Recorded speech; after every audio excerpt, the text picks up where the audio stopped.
Hey, in this video, we're gonna show you how, what we're gonna do in this video is show you how, we're gonna show you how we made this pond back here.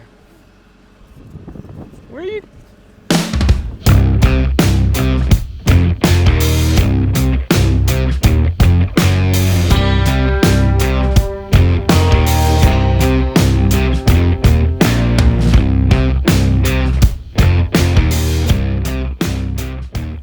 Welcome to my backyard. Now this is a space right out our back door, and it's just kind of sat here unused for years, but as you can see, it's a pretty good size space. So I wanted to do something really cool back here. So I found a landscape designer and he helped me draw up some plans for an epic backyard, pond, paver, outdoor kitchen area, fireplace, the works. The only problem is I've never done a project like this and I had no clue where to start. But I found this awesome guy Evan right there in the brownish jacket from Pride Hardscape, and this other guy Luke walking around the corner there from Nethery Landscape, and they assured me that they had the skills to pay the bills. Or the skills to charge me to pay them to help me put in an epic pond area in my backyard. So they showed up and we started painting the ground with spray paint, because apparently that's how you start giant projects like this. Mapping it out, as they say.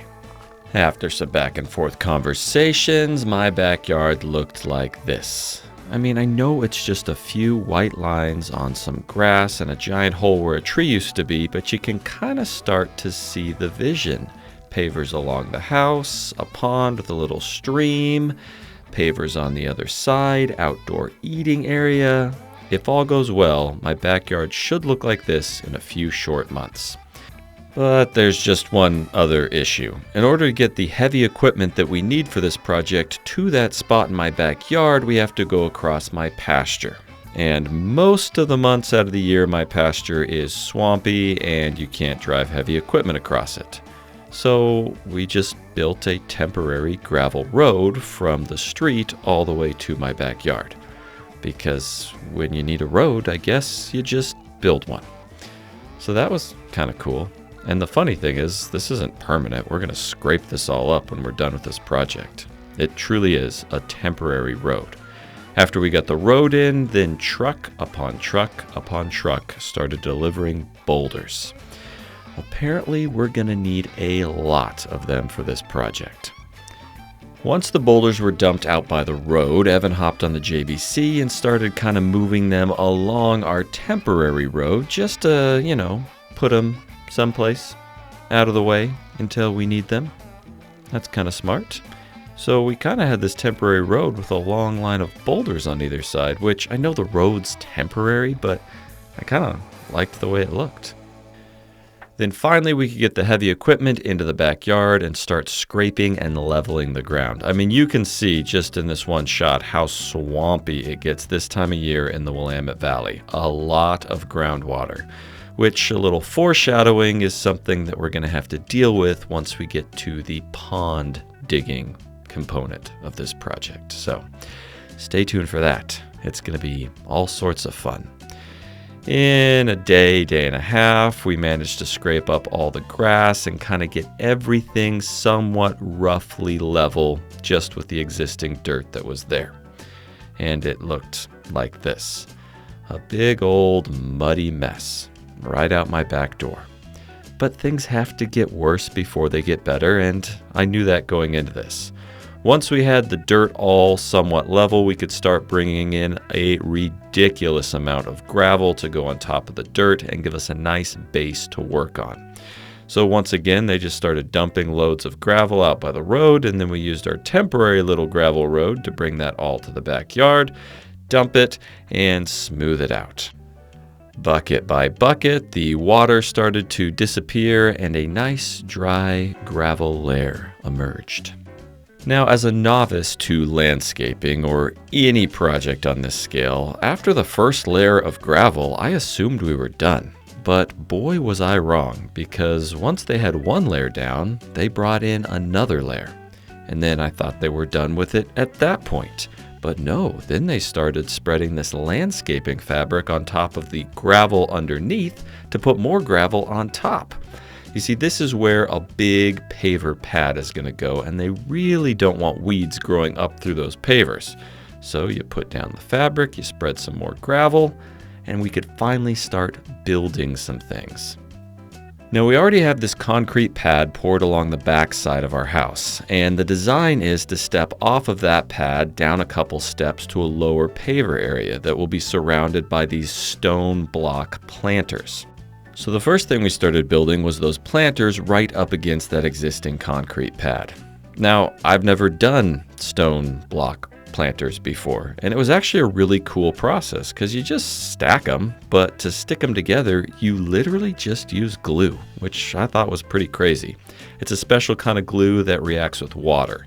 So you take a brush, you get the stone wet, you slap on some glue, and then you just set a block on top.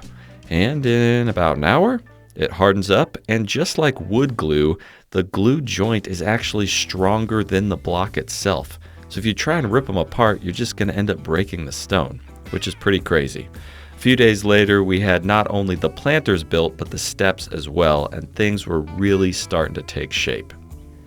Now, I've wanted a hot tub for a long time, but I could just never bring myself to buy one because I think that they're kind of ugly. I mean, they're really fun to sit in, but I didn't want just a hot tub sitting out on our back patio that I was going to have to stare at all the time.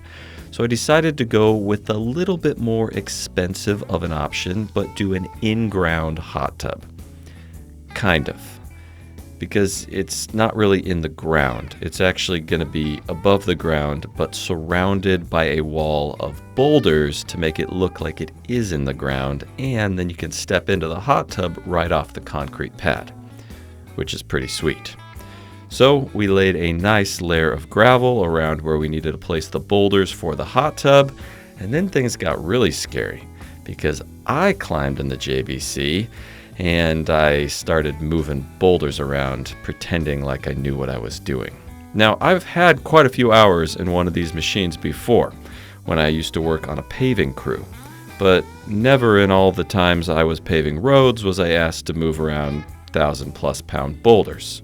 So it took a little while to get comfortable with the placement, and sure, I had to redo a few of them, but I gotta say, it's pretty fun. I guess all those years putting quarters in the claw machine at the local arcade paid off. Take that, Mom. Now, I'm probably going to show you way too much footage of me moving boulders around with this thing, but I was just having so much fun. I mean, the amount of power that you are given when you get behind the wheel of one of these machines. I guess they don't have wheels. The levers of one of these machines, the control arms of one of, I don't know what the professionals say. Anyways, this is what the hot tub's going to look like. See? Just pretend like I'm in a beautiful hot tub right now, splashing around. And if you can't picture that, well, that's okay, because here comes the hot tub. Now, it's just a big piece of fiberglass shaped into a giant bathtub that we set on a base layer of gravel and fine aggregate, and that way we can position it, kind of smush it into the ground, get it nice and level, and then we'll backfill all around this to make it nice and secure. And if you need an update of what the whole situation is looking like, this is it. A lot of gravel, a few planters, some half-built steps, and now this hot tub. Now, we leveled the hot tub and then added these pressure-treated posts on all four corners to kind of just make sure it stayed put until we could get it backfilled. We also did all the plumbing and hooked up the filters and all that jazz because, well, once you backfill it, you can't do that. While they continued working on the hot tub, we started ripping out this berm in my front yard. And you're probably like, I thought this was just a backyard project. Yeah, I kind of have this way of expanding projects until they're bigger and bigger and take up my entire life. And I figured, well, we're doing the backyard, we might as well do the front yard too.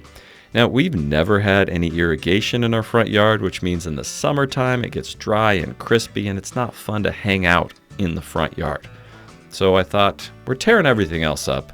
Let's just add sprinklers to the entire front yard. So we got a trencher, trenched a bunch of holes, and voila, sprinklers in the front yard. About the time that I was done trenching all of the holes in the front yard, materials started showing up in the way of pallets upon pallets of pavers for the backyard. But we might be getting ahead of ourselves just a little bit, because before we can start laying pavers, we have to know where we're laying them to, which means that we need to stop everything and dig a giant hole for our pond. And by we, I mean I let Evan and Luke do this part because I don't know how to dig a pond. Oh yeah, remember that foreshadowing about groundwater? We hit it. All right, we are working on the pond right now. We live in the Willamette Valley, and if you know anything about the Willamette Valley, you understand that we deal with a lot of groundwater. So in digging the pond, if you hit groundwater, it can become a problem because they're gonna put a pond liner in this whole thing. You got too much groundwater, it's gonna create a bubble in the bottom of your pond. So we're having to put in a drain system. We got Luke here from Nethery, and he's gonna explain what's going on. Yeah, so what we got going on here is we got what it looks like a little artesian well coming up out of the ground. So what we're going to do to eliminate the hydrostatic pressure underneath the pond liner is we're going to put a French drain in. We're putting down fabric underneath our troughs, putting a 3-inch perforated pipe down through the middle, and we're covering it with 1-inch drain rock. And then once we're done with that, we're going to try and get as much of this muck and stuff out of here and put another layer of felt over the top with another inch layer of river cobble to make the drain pretty secure going out to the vault, and then daylight it out to the rainwater harvesting. Is that what we got over there? There's a lot of technical stuff there. Yeah, a lot of technical stuff. I'm really appreciative that Luke knows what he's doing. He mentioned the artisan well, which is another perk to this whole project. Because we ran into that really good clean water, we're also going to be selling Bourbon Moth bottled water, so stay tuned for that on the website. But yeah, we're gonna get this thing wrapped up here in about 5 minutes. Yeah. Back to work. It is exactly situations like this why I like to hire professionals, especially when I am in way over my head. Because when you're digging a big hole in your backyard, I'd rather have them in way over their head. See what I did there? That was a giant hole joke. Anyway, once the French drain was installed and working properly, they started covering it up with some more rock, getting ready to put in our pond liner. Now the felt was down, then you put the rock on top, and then you put some more felt on top of the rock because you don't want anything pokey that's gonna, perforate your pond liner and then cause a leak. Speaking of pond liners, once they got that felt down, like I just mentioned, they brought in a gigantic pond liner, which is really cool that you can just lay something out and boom, instant pond. We got the drain situation all figured out. French drain is in, and as you can see, it's dry over here in what will be the pond. Evan and his crew got the entire pond liner in. What is this thing, like 1,200, 1,500 pounds in pond liner? Yeah, so it's about 1,200 or 1,500 pounds. This is started out as a 50 by 100 pond liner. We cut down to about 60 by 30. So it's already cut down. All right, so let's kind of walk you through what this is gonna look like. We're standing in what will be like a stream, yeah? Yeah, it's actually a swim up. So the fish are actually be able to swim Fish? from the pond all the way up here. This will be about a foot deep, so 14 inches of water. So we have that big bridge too, man. So where Craig is standing right now is all going to be a paver area, kind of like patio, and then you can cross the stream, and then it's all going to start up here in 2 separate waterfalls. We're using these biofalls, which are kind of like a filter waterfall maker all in one, right? Yeah, so this is a product, Biofalls. This is the Biofalls from Aquascape, and this is the signature 6000 series. So this is their biggest spillway and biofall they create. We put the filters and bioballs all in there, so we're actually filtering the water. This tray you have right here, this is able to hide the top of it, put some plantings, some rocks to kind of make it look natural. And this will get set into the ground to be level with the concrete height. We'll be coming right here. So your first fall is going to be about right here dropping in, and this viewing point is going to be over for the pergola area. Okay, so you'll see that waterfall from over there, and then there's another one back here. Yep. Is it going to be back this far? Yep. Yep. So actually it's gonna be a little bit taller. So we're gonna set this about right here. Okay. So our viewing point is kitchen and coming out these two main doors of the homeowner's house. And then this is going to be dug in with dirt, and then there's going to be boulders and stuff stacked all around it. It's going to look super cool. I can't wait for that part. The boulders are going to line the entire pond, stream, everywhere, but right up against the pavers. Everything's going to be scribed really nice, which is going to be exciting. I'll show you that part too. All right. So now we're going to go over to the intake bay. So a lot of people that build water features think you just need these biofalls and also a skimmer. So this is a skimmer.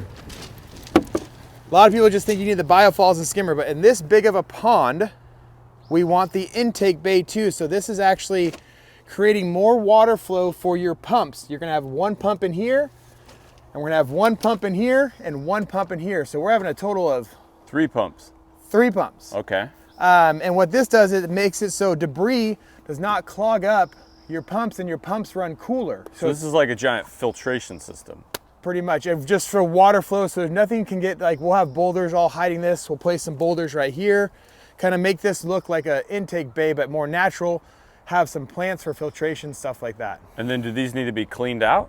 These do not. These are called aqua blocks. So these are aqua blocks from Aquascape product, and you can set up to, I think, 1,000 pounds of material on top of these. Holy cow. Yeah, so they're made to be very strong and hold. I'm 240 pounds on a good day, but you can see we're able to walk on them and move on them. Wow. Yeah.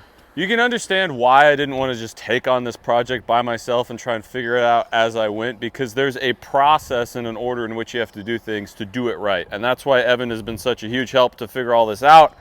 Super stoked on this project. With the pond liner in, they started plopping in some boulders.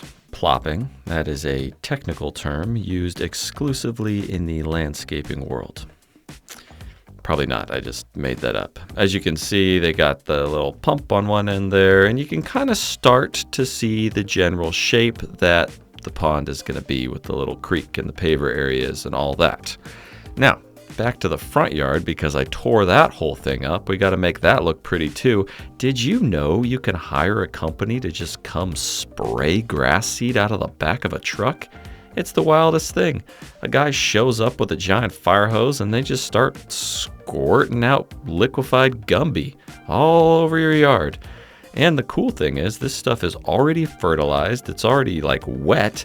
And so you don't even have to water it for the first few days. It's just good to go. Pretty nifty. While they were doing that, Evan scraped up this nice plot of ground right here. You might remember this area from when I built this, but that's fast forwarding too far in the project. Anyways, back to the backyard. I know we got a lot going on here. They started pouring some footings because, well, we're going to need footings when we build the outdoor kitchen. So we grabbed that beautiful mud mixer that we used to build that concrete trough, started mixing up some concrete and pouring all of our footings for that future outdoor eating, pergola, dining. I mean, it's just gonna look like this. There you go.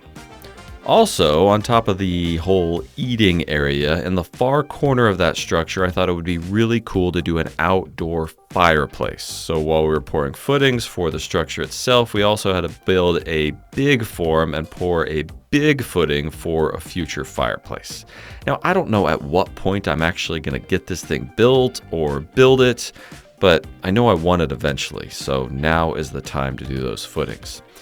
Also, we started backfilling around the hot tub a little bit more. This involved building another stone block wall on the front of the hot tub to make it look nice and pretty as you approached it from the concrete pad. This really is just filling the outside with gravel and then using a hose to kind of compact it all and make it settle. And this really locks the hot tub in there. Then the front yard was all sprayed with grass seed and we had planter beds built there, so we ordered a bunch of plants for the front yard, even though we're nowhere near ready for plants for the backyard. Like I said, we've got a lot going on at once. But ooh, plants, pretty. That's nice. And with all the work that we did on the backyard, we were finally ready to start prepping for pavers, which amazingly meant bringing in even more gravel and compacting that down. And just when I was starting to get overwhelmed with all the work, we got some reinforcements. Now here's something really cool I did not realize about doing big projects. If you do a project that's big enough and crazy enough, well, the landscapers you hired to do it are going to want to do a class teaching other people how to do it. Which is really great because it means like 60 guys showed up, free labor, and I could stand around and watch and drink coffee. This is actually a pretty cool thing. They put these classes on once or twice a year, and it allows people that are in the landscaping trade and want to grow their skill level to come get hands-on experience on a real-life project and learn how to do things like installing pavers, digging out a pond, placing boulders. Speaking of which, I just didn't think the landscapers were giving proper instruction on how to actually place boulders, so I got in there to show the new guys how it's really done. I came in like a wrecking ball. We got this class going on. Yep. What is the status? Where are we at? We're about 2 hours, 3 hours behind schedule. But other than that, you know, just more drama going on. Yeah. We have our intake base set. We have our skimmer set. So we have our water line set now. Okay. And we're starting, as you can see, your ponds shrink a lot, right? Yeah. Like, remember how big it looked? Well, when you get in water, sometimes things shrink. Exactly, things shrink in water. Yep. Well, that's what's happening with this water feature. But you can see they're trying to go for that natural look, like no straight lines. Yeah. Right? The only straight line we have is a little small wall, but So you can see now, because when you dug it out, like you had kind of the different stair steps. So now it's starting to make sense because you got the lower ring of boulders and then step up to the upper ring. Is there what goes beyond that? so we're going to be up on the top one. Yeah. So we'll have soil on the backside for planting. Okay. So we can have the creeping over, but also the reason we have ledges is in case a kid falls in. Oh. So if you have just a 3-foot drop, how is someone going to climb out in case they do? Yeah. So that's also a reason we do ledges, but also create this natural look as well. Oh, nice. So the ledges are important for people to get out to. And then we have our little retaining wall over here. What do you call it? Is it a retaining wall? Yeah, I mean, I say call it a retaining wall where we're gonna actually pull in, and so you'll be able to put your feet right in, sit on that, and that's gonna be about 4 inches below or 4 inches above water line. Okay. So like literally there'll be a light on the, like our lighting we have here. Yeah. We'll put one 13-inch light. And so that gets a cap of pavers Same bull nose that you that have. comes over the top. Yes, that's correct. Yeah, we're gonna try to actually get all the way up to the stream bed today. Oh, so you still got a lot more work to do. Yeah, yeah. And then after the boulders are placed, Yep. what's the next step on the pond to get that wrapped up? So we'll be setting the biofalls. So Okay. we gotta set the biofalls, get those all plumbed in, so then we can get our next liner up. Yeah. And then same thing, we're gonna do rock this side and work our way up to those biofalls. And then the pond liner on the bottom gets covered with river rocks? River rock, so same size, 1.5 inch, 3/4. Sweet. Yep. And then we'll have about 6 to 8 inches of water going over that river rock too. So it gives you a nice, really clear look. Especially, we just added another 10 pond lights too. So now we're gonna have a total of 19 pond lights. It's gonna be like a landing strip out here. We're gonna have airplanes trying to land in my backyard. just like that. I would love to stick around and see the rest of this, but unfortunately we had a little, scheduling thing, and we have to leave tomorrow morning for our Patreon summit, which is down in Phoenix. So we're gonna go down there. The class is gonna continue. Don't worry, we're gonna film it while we're not here. We got that taken care of. And then when we get back, it's gonna look a lot different. So, making progress. So I hopped on a plane, flew down to Phoenix for our annual Patreon summit.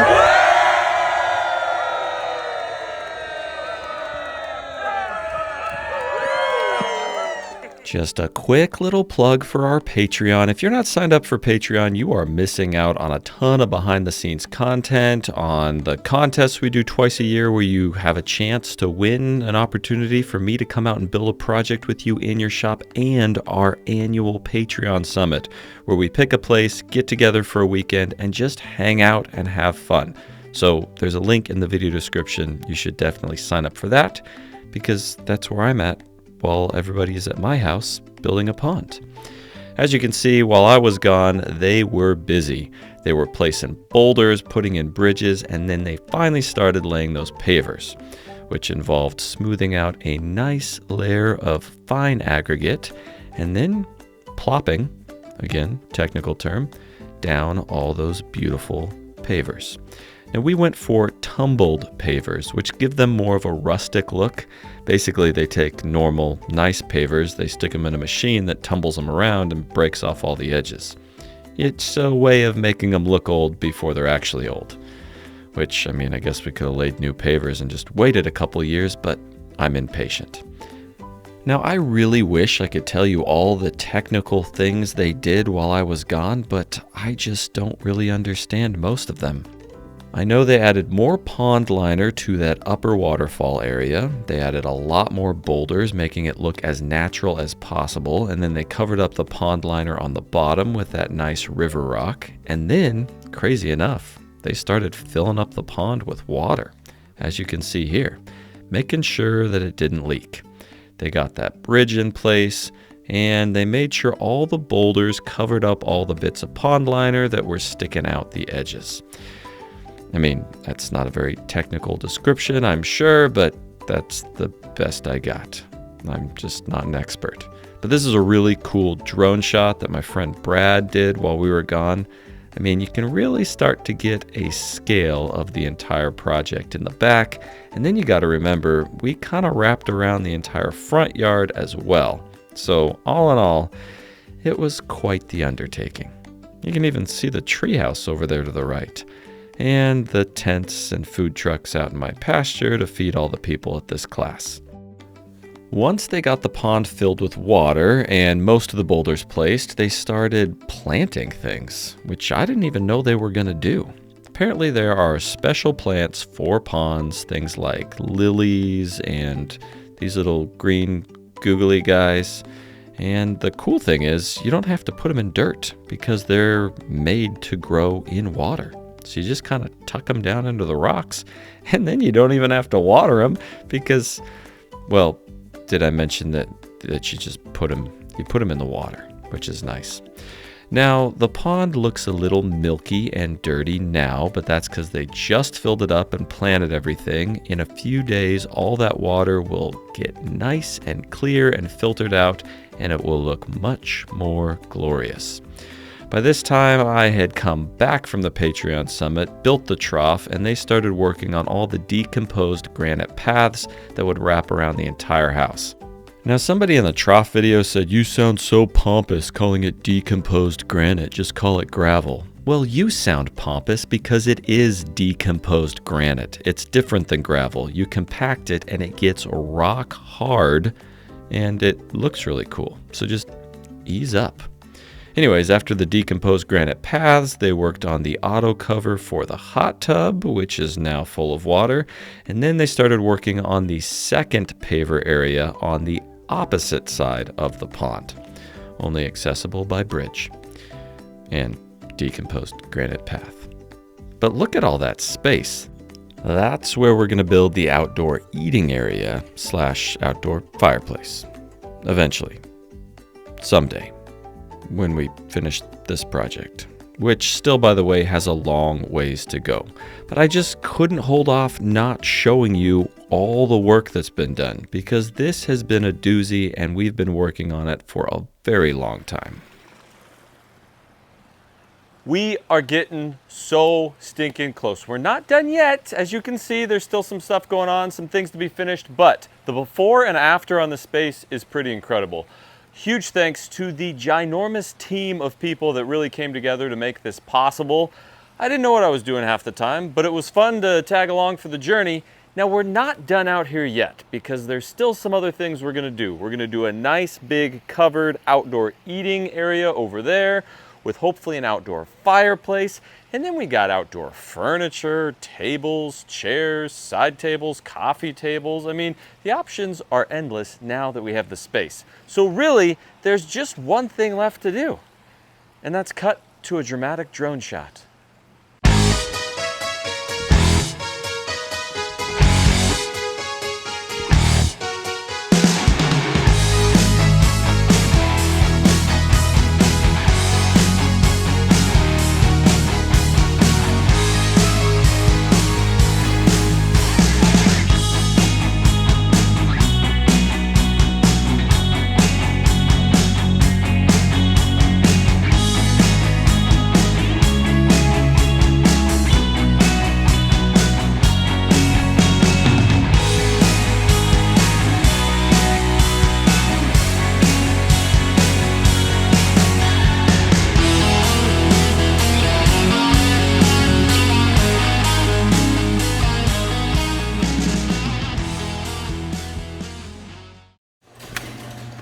So when I decided to start a business, I knew that I needed a website, but the thing is, I didn't know anything about websites. I mean, who am I? I'm not a web designer. So I got online, trying to figure out, where do I even build a website? And that's when I found Squarespace. You see, Squarespace makes it incredibly easy to build a website, and you don't have to be a professional web designer. Anybody can do it.